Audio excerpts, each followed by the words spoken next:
네, 은혜가 내 안으로 들어오다. In the grip of grace. 로마서 말씀을 통해서 이제 하나님의 또 은혜로운 뜻을 우리가 함께 나눠 보려고 합니다. 첫 번째 시간 그리스도 예수의 종이라는 제목의 말씀 가지고 로마서 1장 1절부터 7절 말씀으로 하나님 말씀 선포하도록 하겠습니다. 우리가 마태복음 강해를 할 때는 예수님의 공생애를 중심으로 한 역사적 사실들을 통해서 그 사건 속에 담겨진 하나님의 은혜로운 뜻을 우리가 함께 살펴보았습니다. 그래서 우리가 말씀을 읽고 그 사건에 대한 해설을 중점적으로 나누는 형식으로 우리가 마태복음 강해를 살펴봤었다면, 이제 로마서는 우리가 잘 아는 것처럼 사도 바울이 로마 교회를 향해서 쓴 편지입니다. 저장 연대에 대해서 대체적인 학자들의 의견은 AD 55년 정도, 그러니까 어떻게 보면 예수님의 그 공생애 사역의 여운이 약 50여 년 흐른 그 시점에서 복음에 증인된 이 사도 바울의 그런 복음의 열정에 대한 로마 교회를 향한, 이방인들을 향한 그런 복음의 열정을 담겨진 그런 서한이라고 우리가 볼 수 있겠습니다. 아무래도 지금 우리가 신앙하는 것처럼 교리적으로 탄탄했던 시대도 아니었을 것이고, 그리고 복음에 대한 오해도 참 많았을 것이고, 그리고 삶에 배어진 여러 가지 이방 관습들, 그런 것들이 바른 복음으로 향해 나아가야 할 그런 심령들을 많이 가로막게 되었을 것입니다. 그래서 교리적인 그런 내용들, 그리고 이전에 올무로 갇혀져 있었던 그런 오해들을 걷어내는 그런 과정들이 이 로마서의 주된 내용일 것입니다. 로마서 강해를 준비하면서 저 역시도 같은 마음으로 이런 말씀을 전해야겠다라는 생각을 했어요. 그래서 어쩌면 다소 이전에 설교했었던 방식하고는 다른 개인적인 생각이 조금 더 첨언될 수 있습니다. 왜냐하면 현실을 우리가 반영했을 때 우리의 현실 속에서 우리가 과연 어떤 믿음과 어떤 교리적 신앙을 하고 있는가를 분별해야 되기 때문입니다. 그래서 그런 관점에서 말씀을 나눌 것이라는 것을 여러분들이 아시고, 우리가 살아가면서 무엇을 믿고 그리고 그 믿음에 따른 어떤 행실을 해야 하는가에 대해서 명확해지는 그런 시간 될 수 있기를 축복합니다. 먼저 1절 말씀 보겠습니다. 그리스도 예수의 종인 나 바울은 부르심을 받아 사도가 되었습니다. 나는 하나님의 복음을 전하기 위하여 따로 세우심을 받았습니다. 아멘. 바울은 로마 교회를 향해서 자신을 그리스도 예수의 종 이렇게 소개합니다. 우리가 잘 아는 것처럼 바울의 본명은 사울입니다. 이 히브리어 사울이란 이름의 뜻은 큰 자라는 뜻이죠. 자신이 큰 자라고 생각했었던, 자신이 주인 되어 삶을 살았을 때 그는 예수님을 믿는 이들을 핍박하는 자였지만, 하나님의 은혜로 예수님을 자신의 삶의 주인으로 영접한 후로는 그는 작은 자라는 의미의 바울이 되기를 스스로 선택하였습니다. 그리고 이제는 자신의 존재적 정체성을 그리스도 예수의 종 이렇게 고백하고 있는 것입니다. 이것은 바울이 중생한 사람이다, 그것을 증거하는 하나의 증표로 우리가 충분히 삼을 수 있을 것입니다. 늘 이야기하지만 우리가 진정 중생한 신도라면, 우리가 정말 그리스도 안에서 거듭난 자라면 우리의 삶은 이전과 이후가 명확히 달라질 것입니다. 믿음이 연약하여서 그 믿음의 성숙이 더딜 수는 있어도, 그러나 반드시 이전보다 오늘보다 내일 우리의 신앙의 삶의 성숙은 반드시 확인될 것입니다. 이렇게 사도 바울처럼 급진적으로 비포와 애프터가 달라진 사람도 있겠지만, 그러나 분명한 것은 모두가 다 그리스도 안에서 그리스도처럼 그리스도로 바뀌는 것입니다. 그것은 무슨 얘기입니까? 그가 앞으로 살아가는 삶의 목적이 바뀌었다는 것이고 그의 삶의 주인이 바뀌었다는 것을 의미하는 것이죠. 그는 어떤 삶을 살게 되었습니까? 부르심을 받아 사도가 되었다라고 말하고 있어요. 사도라는 단어의 의미가 말 그대로 부름받은 자, 보냄을 받은 자라는 의미입니다. 그러므로 이 단어는, 이 사도라는 단어는 부르신 주님, 부르신 분이 있는 거예요. 그리고 부름받은 자 사이에 명확한 관계에서만 효력이 생기는 명칭이 바로 사도입니다. 12 제자 중 가룟 유다가 배신했기 때문에 예수님이 승천하신 후 제자들이 제비를 뽑아 마띠아를 그 제자의 반열에 올렸습니다. 예수님과 직접적인 관계 속에서 형성된 직계 제자들, 보냄받은 12 제자인 셈이죠. 그런데 바울은 그런 관계성이 전혀 없습니다. 그는 오히려 예수님을 믿는 이들을 핍박하는 자였고 생전에 예수님과 아무런 관계가 없었으며 제자들과도 마찬가지입니다. 그런 그가 자신을 부르심을 받은 사도라 이렇게 말을 할 때 누가 가장 황당했을까요? 당연히 12 제자들이 제일 황당했을 것입니다. 아니 쟤 누구야? 누군데 갑자기 스스로를 사도라고 불러? 너 저 알아? 이런 식의 반응이 그들 마음 가운데 당연히 있었을 거예요. 이런 바울의 사도적 권위와 또 그 정당성에 대해서는 사도행전과 또 바울이 기록한 여러 서신서들에 등장합니다. 바울이 밝힌 가장 분명한 사도적 권위에 대해서 사도행전 22장을 살펴보면은 그 뒤에 내가 예루살렘으로 돌아와서 성전에서 기도하는 가운데 황홀경에 빠져 주님이 내게 말씀하시는 것을 보았습니다. 그는 말씀하시기를 서둘러서 예루살렘을 떠나라. 예루살렘 사람들이 나에 관한 내 증언을 받아들이지 않을 것이기 때문이다 하셨습니다. 그래서 내가 말하였습니다. 주님, 내가 주님을 믿는 사람들을 가는 곳마다 회당에서 잡아 가두고 때리고 하던 사실을 사람들이 잘 알고 있습니다. 그리고 주님의 증언자인 스데반이 피를 흘리고 죽임을 당할 때에 나도 곁에 서서 그 일에 찬동하면서 그를 죽이는 사람들의 옷을 지키고 있었습니다. 그때 주님께서 말씀하시기를 가라, 내가 너를 멀리 이방 사람들에게로 보내겠다 하셨습니다. 아멘. 이것은 사도 바울이 경험한 지극히 주관적인 체험입니다. 그의 사도성을 객관적으로 입증하기에 합당하지 않아요. 혼잣말일 수도 있어요. 혼자의 착각일 수도 있습니다. 이것을 객관적인 것으로 증명해야 됩니다. 그런데 그의 사도성을 직간접적으로 입증할 수 있는 두 가지가 있다고 생각합니다. 첫 번째는요, 그것은 예수님의 제자들이 그에게 반응한 행동입니다.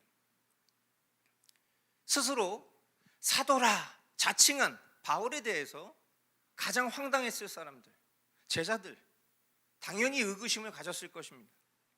그러나 바울의 이방인 선교에 대한 진정성, 그리고 그 열매는 예수님의 참된 제자인 사도들에게도 그 소문이 들려왔습니다.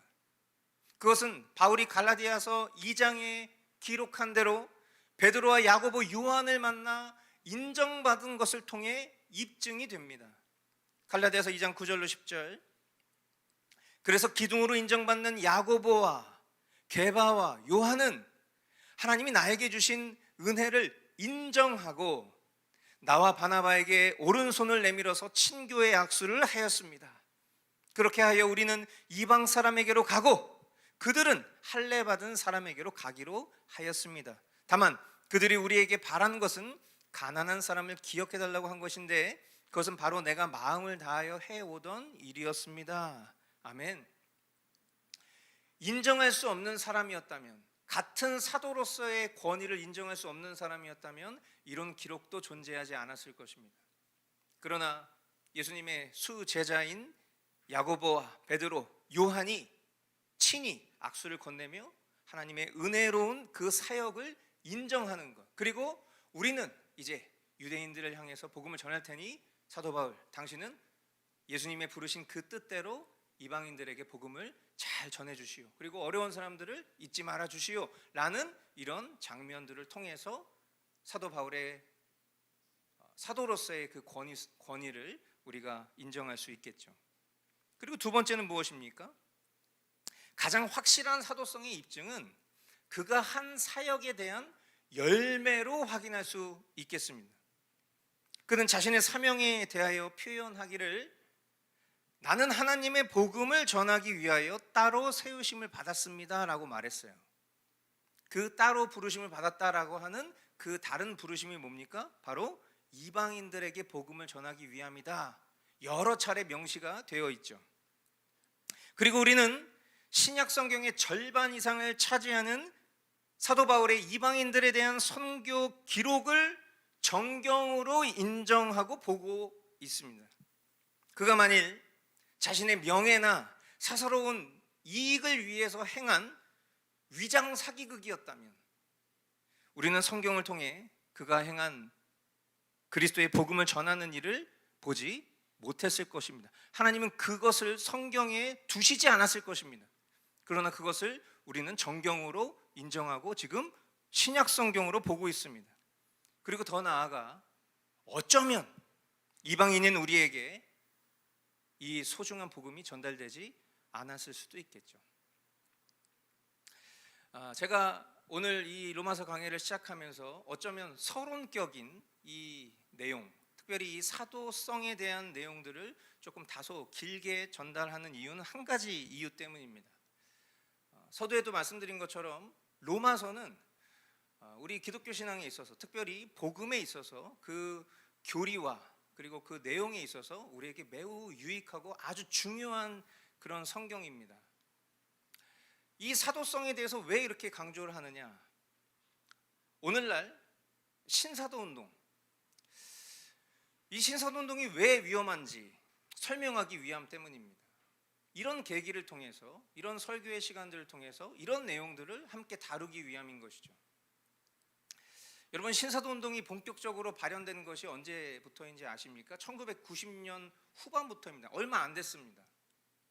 물론 그 전에 은사주의적 그런 사역들이 있었죠.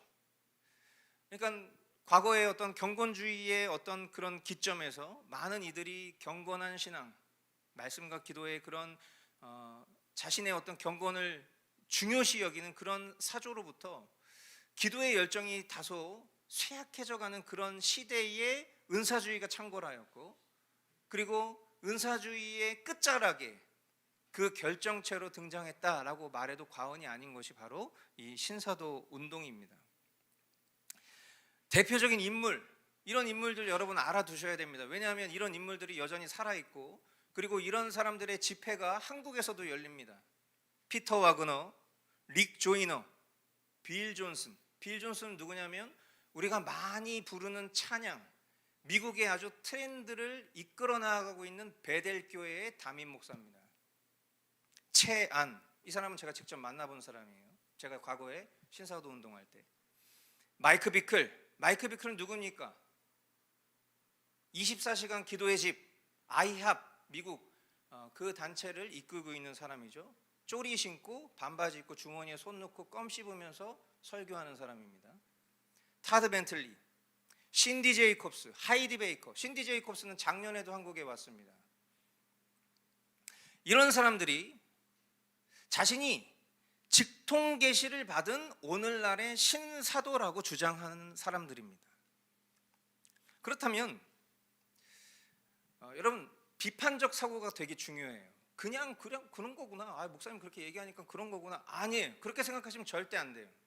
여러분, 제가 이 신사도 운동가들을 소개했을 때 여러분들은 선입견으로 이 사람들 되게 나쁜 사람들이다, 이렇게 아마 생각하시고 이 명단을 들으셨을 겁니다.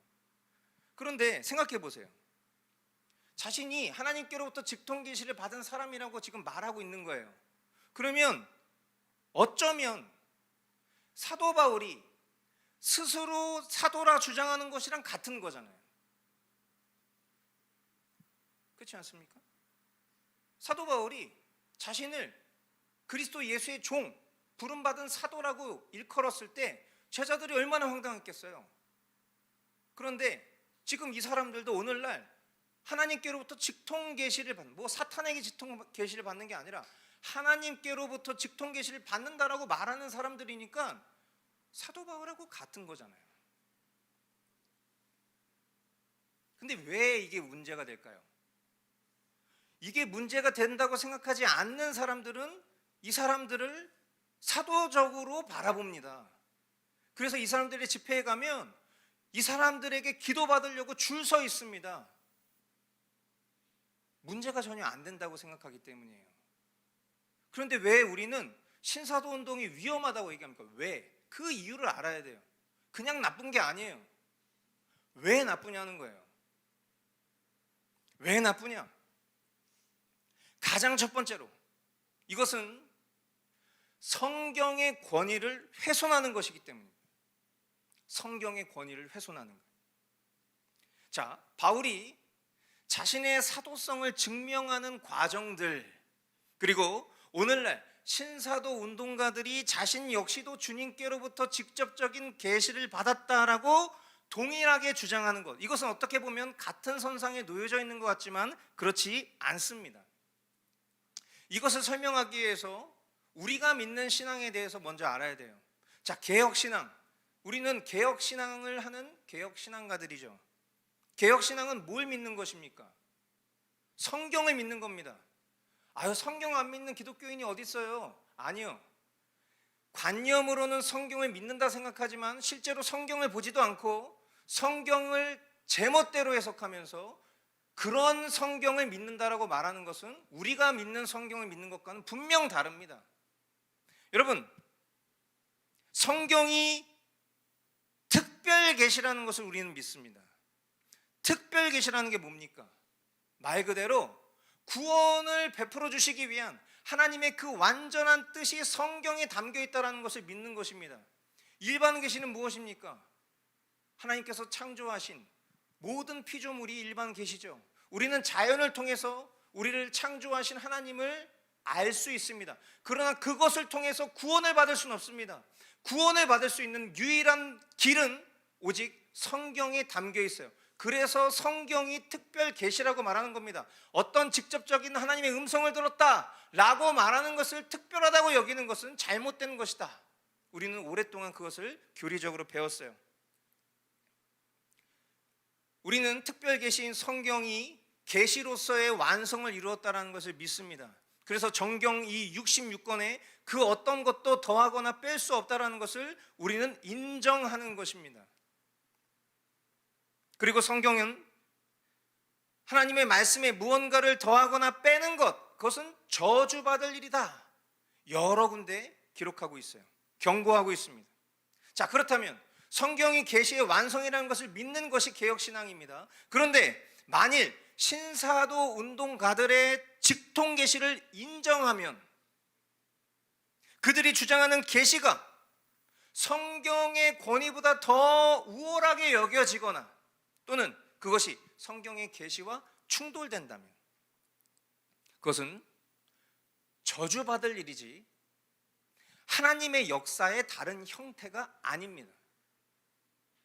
이렇게 생각하시는 분들이 있어요. 아유, 우리 서로 싸우지 맙시다. 아유, 그냥 그 사람들도 인정해주고, 아유, 그 사람들도 다 나름 하나님 열심으로 사는 사람들이잖아요. 그냥 사역의 형태가 다른 거니까 존중해 줍시다. 이렇게 말하시는 분들이 있어요. 그런데 그것은 사역의 다른 형태가 아니라 저주받을 일입니다. 뿐만 아니라 그들이 이제까지 보여준 열매, 지금 사도 바울의 그 사도성에 대한 권위를 인정하는 것과 같은 길을 지금 밟아가고 있는 중이에요. 자, 보세요. 그들이 보여준 열매, 사도 바울은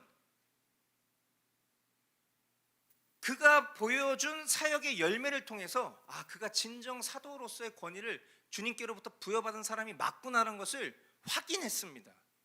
그런데 신사도 운동가들은 어떻습니까? 그들은 앞서 말씀드린 대로 은사주의적 형태를 통해서 그들이 행하는 사역의 특징들을 보면 기적과 표적의 집회를 강조합니다. 그래서 그 집회 가면 집회 전후에 사람들이 줄 서 있고 그 앞에서 임파테이션, 이렇게 기도하면 뭔가 입신하면서 쓰러지고, 뭔가 뭐가 있습니까? 막 예수의 이름을 오면 떠나갈지어다, 막 이런 집회들 있잖아요. 그런 집회를 강조합니다. 그리고 대표적으로 방금 제가 행위로 묘사했던 것처럼 안수 행위를 통해서 성령님이 어떤 분이죠? 인격적인 하나님이에요. 우리는 성부, 성자, 성령 삼위일체 하나님을 믿습니다. 이 하나님이 인격적인 분이라는 걸 믿는다는 거예요. 그런데 이들은 이 삼위일체의 권한을 훼손시킵니다. 어떻게? 성부, 성자는 인격적인 하나님으로 인식하지만 성령님은 에너지로 생각한다고 했죠. 그래서 뭔가 이 안수자의 기도를 하면 성령님의 기운이 이 사람에게 흘러들어가서 마치 그 능력이나 에너지, 기운 등으로 보여지게 하는 시도를 펼칩니다. 이거는 무속신앙과 똑같은 거죠. 이런 기독교 신앙의 모습은 성경에 나와 있지 않아요. 또한 이들은 교회의 물적, 수적 부흥과 발전을 위해서 기존의 정통신학은 필요하지 않다. 그래서 기존의 정통신학을 뭐라고 말하냐면 대체신학이라는 표현을 씁니다. 오히려 정통신학을 그건 대체제다, 진짜 권위는 그런 것에 있는 것이 아니다 라고 말하면서 재정 그리고 물질의 번영이 하나님 역사의 증표인 것이다, 이렇게 말하는 그런 번영신학으로 성도들을 미혹하는 모습들을 보입니다. 그래서 신사도 운동가들의 특징이 뭐냐면 아주 명품 정장, 누가 봐도 저 정장 명품인데, 명품 시계가 아니라 저는 스포츠 시계인데, 명품 시계, 명품 구두, 그리고 입구에 들어올 때부터 대통령이나 타는 의전 차량 타고 등장해서 경호원 끼고 들어옵니다. 되게 멋있게 그가 지나가는 길에 향수 냄새가 진동을 합니다. 사람들이 그를 보면서 마치 예수님이 오신 것처럼 착각하게 만드는, 예수님은 그렇게 오신 적이 없지만, 근데 거기에 모여있는, 운집되어 있는 수많은 사람들이 그에게 경배하듯이 무언가 기도 한번 받아보고 간절한 마음을 갖는 그런 모습들로, 그리고 강단에 서서 하나님의 축복을 이야기할 때 그것에 크게 아멘으로 화답하면 마치 자신의 삶에 묶인 것들이 풀리고 그럴 것이라고 여겨지게 만드는 시계 형태의 사역들을 하는 것이 아주 전형적인 특징이에요. 이렇게 하는 사람들의 말하는 특징들이 있습니다. 어떤 말을 잘하냐면요, 풀어지는 역사가 있기를 축복합니다. 뭐가 풀어진다는 거예요 도대체? 뭐가 풀어져야 되는 거예요? 킹덤, 이런 단어들. 킹덤이란 단어는 좋은 단어죠. 킹덤이 무슨 뜻입니까? 하나님 나라에 대한 거잖아요. 천국에 대한 거잖아요. 근데 이 사람들의 특징은 킹덤이란 단어, 그리고 세술, 세부대, 영어로 하면 뉴스킨, 뉴바인, 이런 단어들 들어간 집회들의 특징은 신사도 집회인 거예요. 이스라엘의 회복, 예루살렘의 회복, 이런 표현들, 이런 것이 언어적인 표현의 줄을 이루고, 또 계속해서 성경을 전할 때 그들도 설교를 해요. 그러니까 설교를 하고 하나님 말씀 전하고 하니까 그게 뭐가 문제가 돼요? 그냥 사역의 다른 형태잖아요. 이런 식의 어떤 비약한 논리적인 증거들이 나오는 것인데, 그들의 설교를 가만히 들어보면 그들은 설교를 해설하는 것이 아니에요. 풍요적인 해석을 합니다. 그러니까 설교할 때 성경 구절 한 절 띡 던져놓고 그것에 대해서 이것이 어떤 배경 속에서 나온 말씀인지에 대한 해설을 전달하는 것이 아니라 자신의 풍요적인 해석을 하는 거예요. 그래서 어떤 신비적인 사상이 물들게 만들어 버리는, 성도들로 하여금 쉽게 얘기하면 선동하고 가스라이팅하는 거죠. 내가 뭔가 특별한 계시의 영이 나에게 임했기 때문에 내가 선포하는 말을 통해서 너희들을 묶인 것이 풀어질 거야. 그리고 성경은 원래 이런 내용이 아니라 사실 이 안에 심오한 하나님의 뜻이 있는데 그 뜻을 나에게 하나님 주신 것이고 내가 해석한 이 얘기를 너희들에게 특별히 전달해 줄게 라는 식의 그런 아주 교만하고 아주 고압적인 그런 형태의 사역들이 주를 이루는 것이죠. 왜 사도 바울의 사도성과 이들의 사도성의 차이를 분별하는 것이 중요합니까? 사도들은 하나님의 복음을 해설하고 선포하는 일을 위해 사명을 받은 자들이 바로 사도예요. 그들은 구약의 선지자들처럼 성령님의 특별한 감동을 받은 자들이었습니다. 특별 계시의 전달자들이었던 것이죠. 그리고 그것을 통해서 지금 우리가 보고 있는 성경 66권의 계시가 완성이 된 거예요. 그런데 오늘날에도 직접적인 계시가 있다라고 말하는 거예요. 성경을 뛰어넘는 계시가 있다고. 왜 우리가 카톨릭을 위험하다고 말합니까? 왜 카톨릭의 이단성에 대해서 이야기합니까? 카톨릭은 성경보다 교황청의 권위가 더 위에 있기 때문이죠. 그런데 이들은 자신이 하나님께로부터 직접적인 계시를 받고 있다라고 주장합니다. 계시가 완성됐는데 자신의 계시가 이 계시 위에 있다라고 여기게 만드는 것이죠. 온갖 하나님의 말씀을 인용해서 그릇된 해석과 몽환적인 신앙을 추구하게 만드는 일들이 같은 기독교 신앙이란 범주 안에서 저와 여러분들이 경계하고 지켜야 될 그런 가치들인 것이죠. 분별을 잘 해야 됩니다. 그래서 위에서 언급한 그런 대표적 인물이 아니어도 오늘날 그런 직접적인 계시를 받고 있다라고 주장하는 이들을 되게 경계해야 됩니다. 심지어 우리 교회와도 밀접한 관계가 있습니다. 대표적인 보수 교단 출신으로 목회를 한다라고 하면서 우리 교회 성도를 자신의 교회로 유인해서 데리고 갑니다. 기도받으러 오라고. 근데 예약을 해야 된답니다. 왜? 영험한 기도이기 때문에 하루에 할 수 있는 기도 횟수가 정해져 있대요. 그래서 가족들 모두 다 예약을 하고 날짜 잡고 기도하러 오라고 했답니다. 기도 한번 하고 나면 목사님이 에너지를 다 썼기 때문에 기력이 약해서 힘들어한다고 합니다. 여러분, 이 보편적 교회의 질서를 무시한 채 성도들의 인격적인 신앙 성숙을 가로막고 또 특정인에게 의존하는 신앙을 하게 만드는 이런 치명적인 병폐의 모습을 이들이 보여주고 있는 거예요. 아무리 이런 사람들이 성경을 재료로 쓴들 동시에 이런 행위를 하나님의 역사로 풀어서 선동하고 행하고 있다면 그것이 바른 신앙, 그것이 바른 목회, 바른 교회의 일이라 말할 수 있겠냔 말이에요. 여러분 잘 분별하셔야 돼요. 여전히 우리 마음 한켠에 그것은 그냥 사역의 다른 형태일 뿐이지, 그들은 그들 나름대로 나는 나 나름대로 신앙하는 것이 그것이 하나님 보기에 덕스러운 거지, 혹시라도 이렇게 생각하는 마음이 있으시다면 반드시 비판적인 사고를 하실 수 있게 되길 바라요. 사도 바울은 말합니다.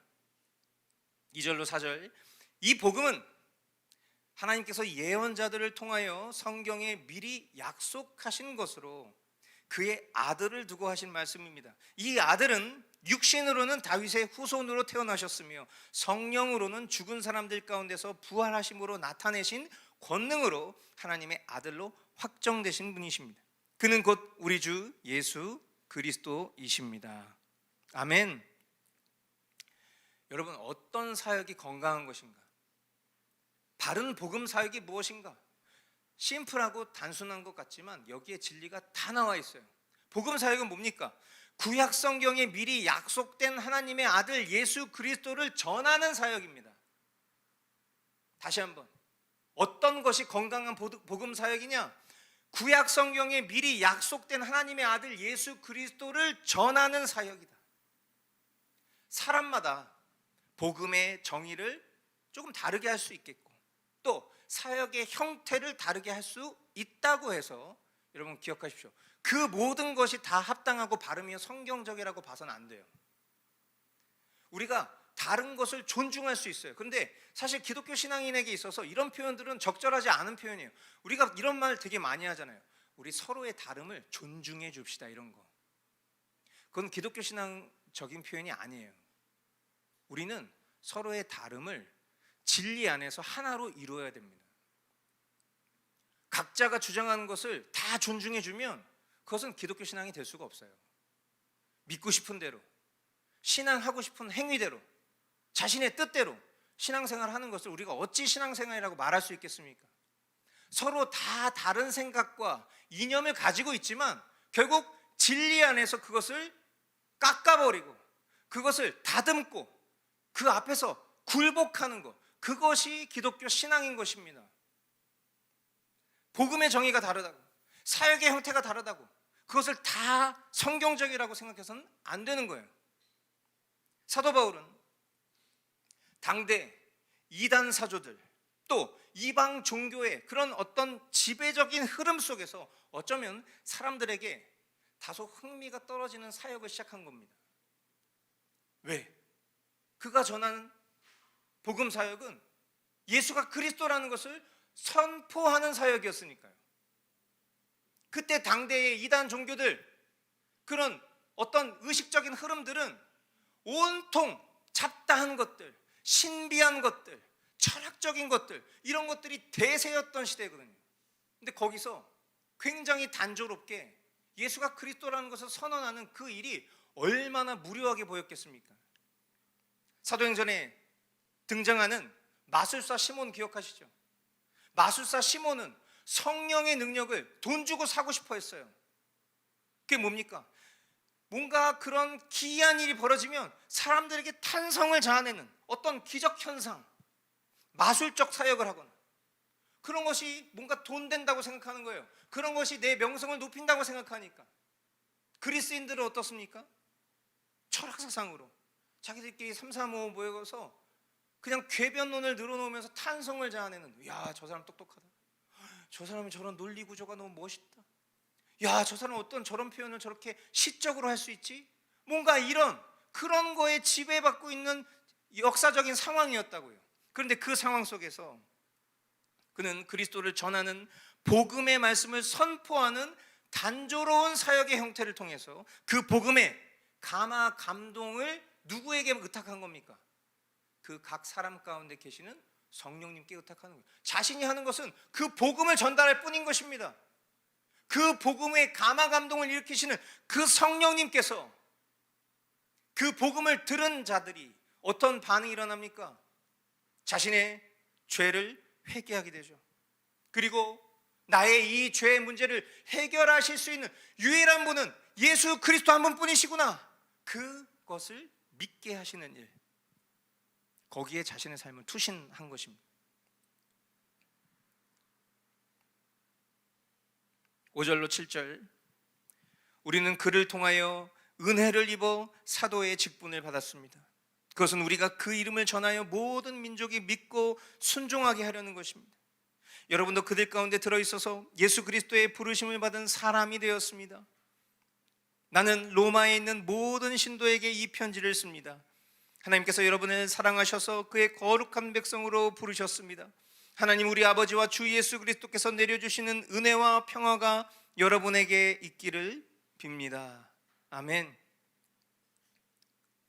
사람들에게 인기에 영합하지 않고 그저 담담하게 자신의 복음을, 은혜 입은 그 복음을 선포하는 이런 부르심에 충성한 결과, 오늘 저와 여러분이 하나님 우리 아버지와 주 예수 그리스도께서 내려주시는 은혜와 평화를 누리며 살게 된 것입니다. 이 로마서를 읽고 우리가 이 예수 그리스도의 은혜와 평화를 누리게 된 것입니다. 이게 얼마나 귀한 사역이었습니까? 이게 얼마나 놀라운 하나님의 역사입니까? 하나님의 역사는 늘 이렇죠. 그 어떤 신비함, 기적적인 것들, 이런 것들이 여전히 뭔가 우리가 신앙하는 것보다 더 우위에 있는 것처럼, 뭔가 거기에 특별한 것이 있는 것처럼 생각하는 그 인식과 마음을 빨리 버려야 됩니다. 여러분, 예수님의 공생의 사역 가운데 수많은 기적이 베풀어졌던 현장 가운데 있었던 그 사람들이 예수님에게 돌 던지고 침 뱉었던 사람들 아닙니까? 기적을 봤습니다. 경험했습니다. 그런데 그 기적이 그 존재를 바꾸지 못했다는 것을 우리는 확인했잖아요. 안타깝습니다. 왜 우리가 이토록 신앙생활 하면서도 여전히 그런 것에 휘말려서 떠나가는지 답답한 마음이 듭니다. 사랑하는 성도 여러분, 앞으로 신앙하는 동안에, 저와 여러분이 신앙하는 동안 우리 삶에 대단히 많은 위협과 도전이 있게 될 것입니다. 성령님이 지혜를 주시지 않으면 우리는 진리를 분별할 수 있는 능력이 없습니다. 스스로 지혜 있다고 착각하면서 살게 될 수도 있어요. 기독교 신자로서 신앙하고 있다고 하면서 거짓 교리나 경건치 못한 것에 미혹되어서 사람에게 의존적인 신앙생활을 하거나 또 말씀과 기도의 삶을 살지 않으면서 스스로 구원받은 신자라고 여기는 이념과 신학, 사상과 실제가 뒤죽박죽 엉켜서 궤변을 늘어놓는 자신을 스스로 대단하다라고 여기는 그런 우둔함에 안타까운 삶을 살게 될 수 있어요. 기독교 교리를 철저하게 담고 있는 이 로마서 강해를 통해서 2025년 저와 여러분의 삶과 신앙이 한층 더 성숙해질 수 있게 되기를 바랍니다. 여러분, 우리 교회가 최고다, 우리가 신앙하는 신학이 최고다, 그 얘기를 드리는 게 아니에요. 그러나 오래 목회하면서 저 역시도 뼈저리게 느끼는 것은 무엇이냐면, 아무리 강단에서 말씀을 선포하고 아무리 다른 교회에서 하지 않는 교리 교육을 하여도 그것이 그 심령을 바꾸려면 성령님의 은혜가 없으면 되지 않는다는 것을 깨닫습니다. 그래서 인간적으로는 참 무기력해집니다. 인간의 열심이 이토록 허망하구나. 그러나 그럼에도 불구하고 멈춰설 수 없는 가장 중요한 이유는 이 일을 행하는 과정을 하나님이 섭리 중에 두셔서 결국 하나님의 때에 그 영혼의 심령의 변화를 이끌어 주실 것을 알고 믿기 때문이에요. 그래서 기도합니다. 우리 사랑하는 교우들이 올해는 작년보다 더 지혜롭고 믿음의 성숙이 있기를 바라요. 난리의 소문이 나오고 있어요. 우리가 살아가고 있는 이 현실 가운데에는 지금 당장 예수님이 오셔도 전혀 새로울 것이 없을 것 같은 그런 현실을 우리가 살고 있습니다. 이제 주님 다시 오실 그 날이 가까이 오고 있다는 것이 여러 가지 모습으로 드러나고 있는 이 시대 속에 과연 끝까지 믿음을 붙들고 견고하게 설 수 있는 신자로 남을 것인지, 아니면 거짓 사상과 거짓 교리에 점철되어서 결국 믿지 않았던 자로 귀결될 것인지, 그 모든 것은 주님 손에 달려 있습니다. 그러나 그 주님의 역사의 매 순간순간 우리가 의지를 발휘하여 그 하나님의 뜻에 순종해야 될 책임 또한 우리에게 있어요. 바라기는 저와 여러분 모두가 2025년 한 해 그리스도 예수의 종으로서 사도 바울이 행했던 그 일처럼 우리가 구약에 예언된 그 메시아, 그분이 바로 예수 그리스도라는 것을, 그리고 그분이 나의 삶의 주인이시라는 것을, 그래서 그분의 말씀과 그리고 그분과의 기도의 시간들을 통해서 우리의 신앙이 더욱더 견고해지고 성숙해지는 일에 전심을 쏟는 그런 우리 모든 성도분들 다 되실 수 있기를 주님의 이름으로 축복합니다.